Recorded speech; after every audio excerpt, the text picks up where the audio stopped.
Radio Faitanar, la nostra ràdio. Hola Paula. Hola Lucía. Otra vez aquí en Radio Faitanar. Pues claro que sí, porque tenemos que hablar de tantas grandes mujeres en este gran mes. Hoy estamos aquí con Mariam, que nos va a hablar sobre... Hola, muy buenas. Gracias por invitarme. Hoy hablaremos sobre Wangari Maathai. ¿Sabéis quién es? No. Wangari Maathai fue una bióloga, activista ambiental y política keniana. Fue reconocida por su lucha en defensa del medio ambiente, los derechos humanos y la democracia. En 1977 fundó el movimiento Cinturón Verde.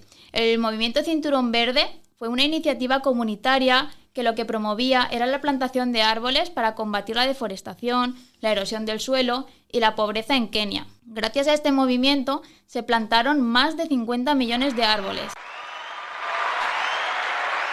De esta manera consiguió empoderar a miles de mujeres rurales. ¿Os imagináis? Su activismo la llevó a enfrentarse al gobierno autoritario de su país, y eso le costó arrestos y persecución. Aún así, continuó defendiendo la justicia ambiental y social. Fue una gran mujer. En 2004 se convirtió en la primera mujer africana en recibir el Premio Nobel de la Paz por su contribución al desarrollo sostenible, a la democracia y a la paz. ¡Qué grande fue Wangari Maathai!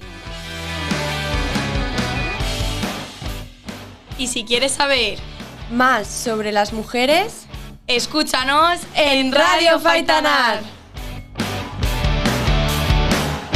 Radio Faitanar, la nostra ràdio en el Dia de les Dones.